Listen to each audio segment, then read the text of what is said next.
Bien, muy buenas noches. En México, las cifras oficiales de contagiados y muertos por coronavirus han generado un debate público muy intenso.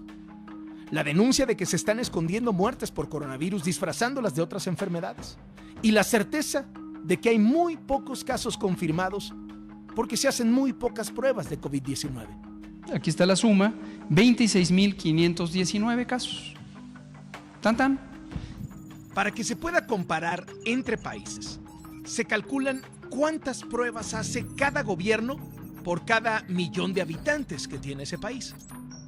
Islandia, que ha tenido gran éxito contra el virus, hace 119,000, o sea, 1 de cada 10 habitantes ya se hizo la prueba. Noruega, Israel, Suiza tienen 25,000 pruebas por cada millón de habitantes. Nueva Zelanda, otro caso de éxito, 16,000. Corea del Sur y Singapur, que lo han hecho bastante bien, 10,000 pruebas por cada millón de habitantes. Estados Unidos, también 10,000 pruebas por cada millón de habitantes. Y eso que empezaron tardísimo a hacer pruebas, lo que ha generado durísimas críticas contra el presidente Trump. Chile, casi 6,000. Panamá, 4,000. Perú, 3,800. El Salvador, 1,500. México, solo 261 por cada millón de habitantes. Estos son datos al 18 de abril, 3 días antes de que se decretara la fase 3.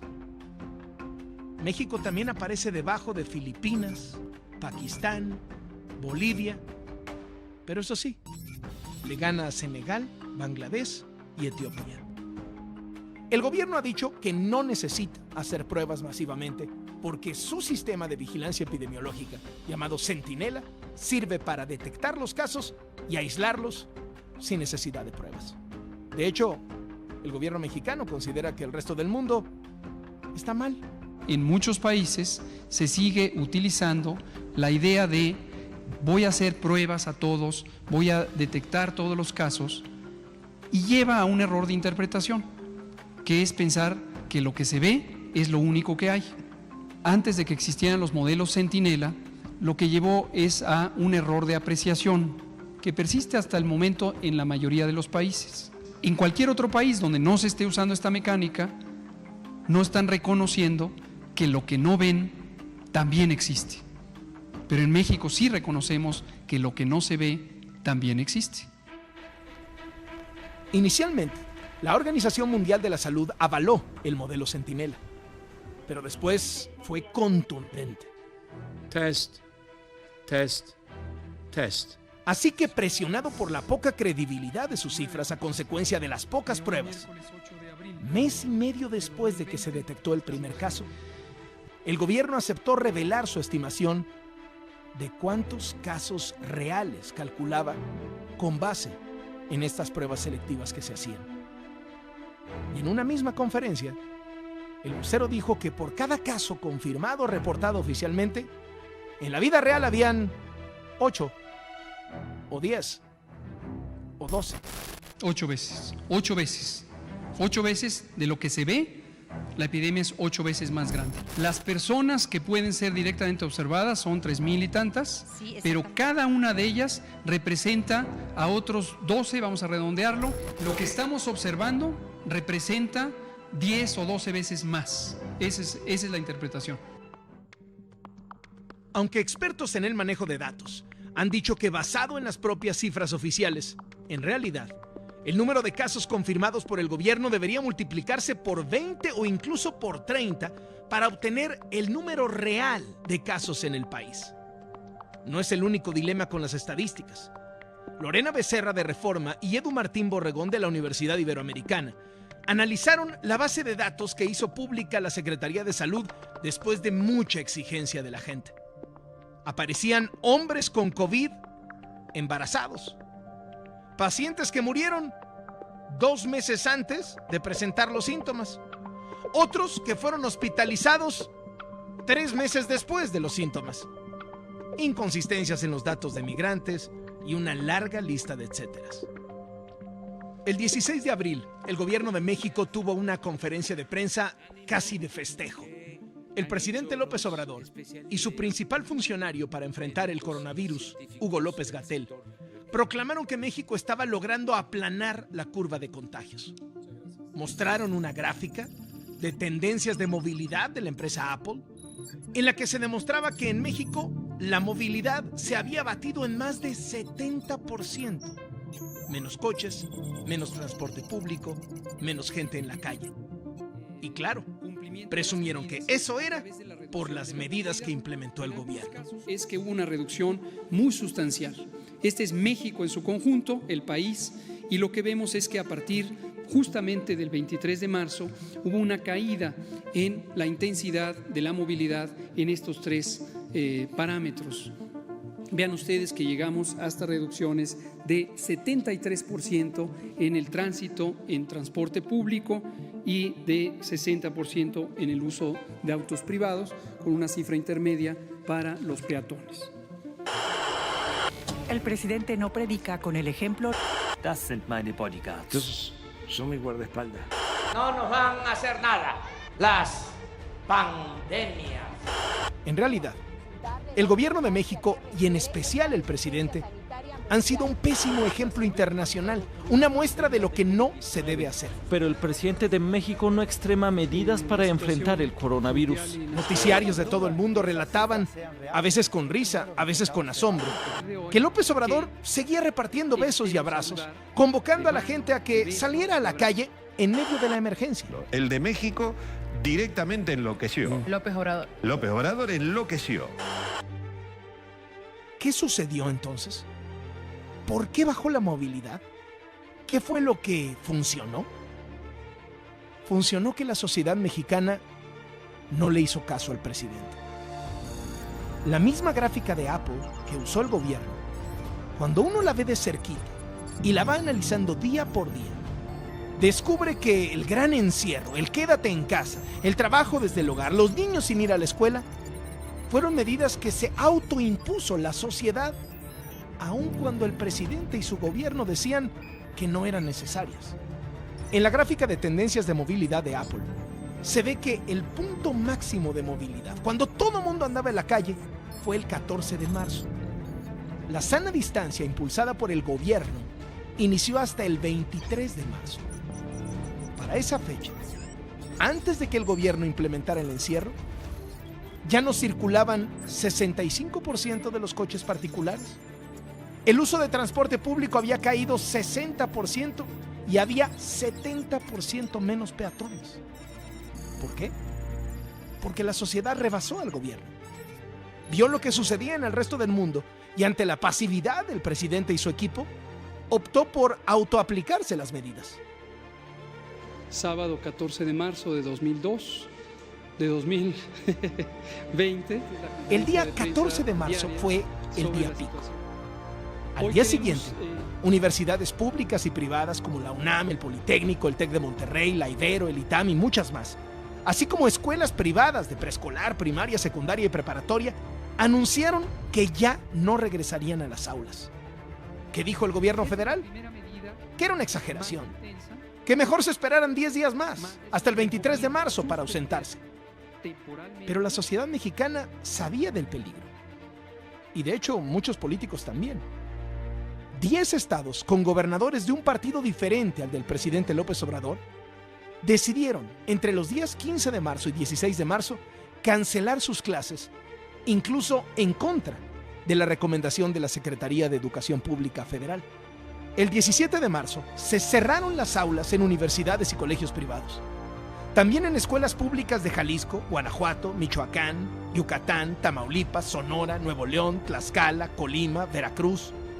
Muchas empresas, además, empezaron a instrumentar el trabajo desde el hogar desde ese fin de semana largo del 13 al 16 de marzo.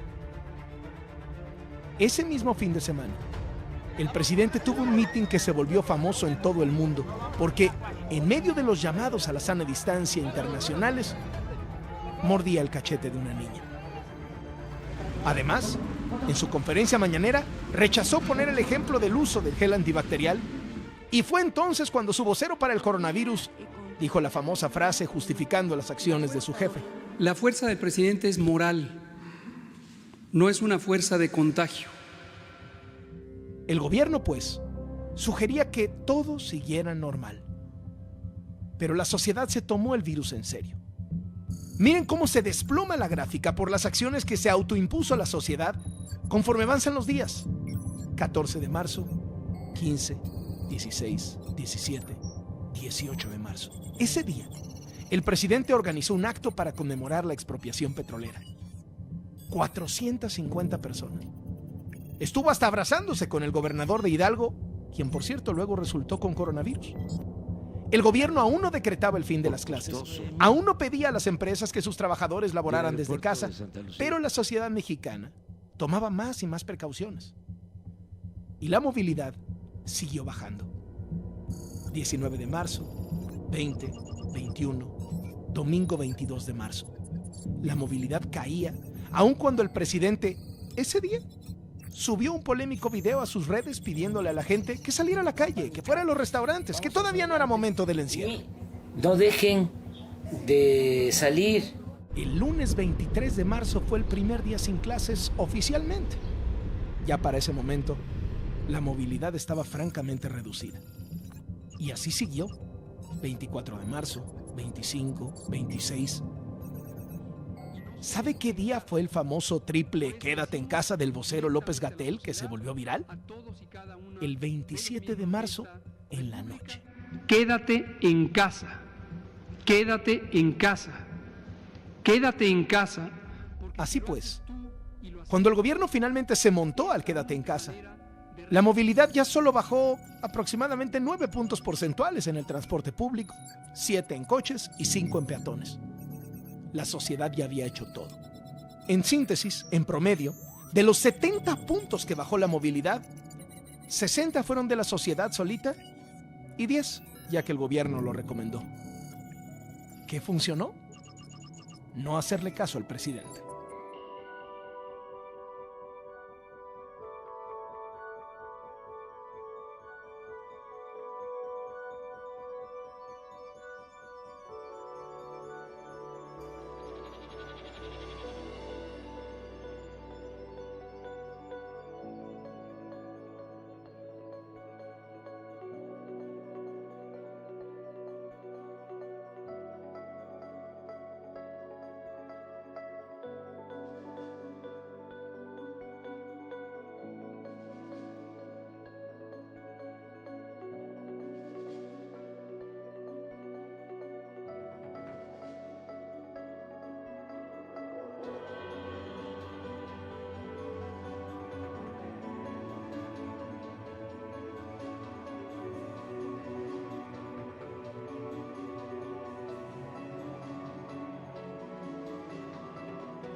Pues sí, sí da miedo, pero pues si no sales a trabajar, ¿cómo comes?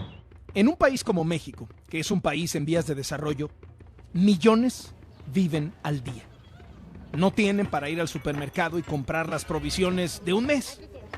No pueden dejar de trabajar porque en ello les va la supervivencia y se la juegan contra el virus. Es descuidar también a los hijos porque estás todo el día esperando a que te caigan pedidos y pues no les das la atención que tienen que tener tus hijos. Mi mamá es la que me apoya a cuidar a mi hija, pero pues son más gastos no estando en la escuela a los niños. Pues la verdad no hago nada. Nada más trato como que de no juntarme tanto con ellas y pues hacerlos de lavarse las manos y nada más, pero de cuidarme no. En una ciudad tan poblada como la capital de México, cuando se diagnostica que el 75% de la movilidad bajó, pues eso significa que aún hay millones circulando. Pero ahorita con el coronavirus ha bajado mucho el 15 pedidos que yo me hacía a diario, ya me hago de 3 a 5 pedidos todo el día. Yo antes trabajaba de 8 a 5 de la tarde y ahora estoy de 9 a 10 de la noche. Pues yo sacaba a diario como 500 pesos y ahora ya saco 150, 200 pesos y es quedándote todo el día. La crisis de salud viene acompañada de una crisis económica que impacta no solo a los más pobres, sino a quien no tiene ahorros, a quien vive al día. sean trabajadores o empresarios. Como en todo el mundo, los empleos están en grave riesgo. Y también las pequeñas empresas, fondas, tienditas, papelerías, pequeños restaurantes. Pero a diferencia de todo el mundo, en México los desempleados no reciben un peso. Las pequeñas y medianas empresas no están recibiendo nada. Y el gobierno del presidente López Obrador no ha anunciado un plan de apoyo económico a la altura del desastre que viene. Esta es una comparación que hizo la organización México Cómo Vamos. Para poder comparar entre países, como hay unos mucho más ricos que otros, se hace una matemática muy sencilla para saber a cuánto de la riqueza del país equivalen los programas extraordinarios de apoyo económico que los gobiernos implementan para aliviar el golpe del coronavirus. Alemania está poniendo más del 30% de su Producto Interno Bruto para enfrentar la debacle. Reino Unido el 19% de su PIB. Italia y Estados Unidos el 12%. Chile el 5% y México el 0.3%. Y los programas de México entrarían en vigor entre mayo y junio, según dijo el presidente.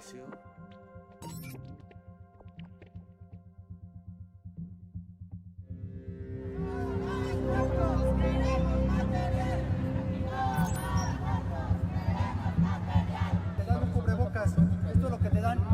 Este cubrebocas dura media hora, 20 minutos. Son 20 minutos lo que dura, lo tenemos 7 horas. Este cubrebocas, ¿qué nos va a cubrir? No nos va a cubrir nada. Solo exigimos el material correspondiente para trabajar con los pacientes de COVID. Nosotros somos de trabajo social y no tenemos protocolo para entrega de cadáver. Entrevistamos a pacientes y sin protección. Nuestra jefa hasta la fecha no nos ha dado ni un cubrebocas. Yo tengo años con hipertensión, tengo 2 hijos menores de edad de 9 y 11 años. No es posible que me nieguen ese beneficio de un acuerdo bilateral.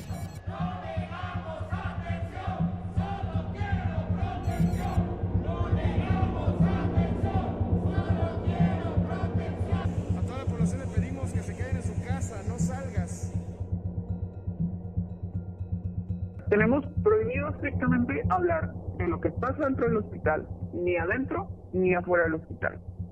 Si nos quejamos, nos pueden correr. En todos los casos, el personal médico se ha quejado de no tener lo mínimo: cubrebocas, guantes, lentes. Las denuncias se reproducen por todo el país.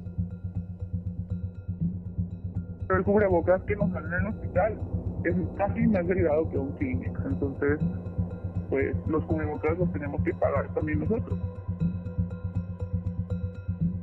Yo no puedo ir a pedir un cubrebocas y tampoco me puedo negar a atender a un paciente si no tengo cubrebocas porque me pueden correr. 9 de 10 personas que conozco dentro del hospital tienen su propio equipo. Esto comprado con sus propios recursos. Este reportaje se basó en entrevistas con decenas de médicos y especialistas de todo México. Por temor a represalias, la inmensa mayoría pidió el anonimato. Apreciamos mucho su confianza en nosotros, pero sobre todo, agradecemos a todos los trabajadores de la salud porque están peleando heroicamente esta guerra sin fusil. Hoy queremos dar por iniciada la fase 3 de la epidemia de COVID.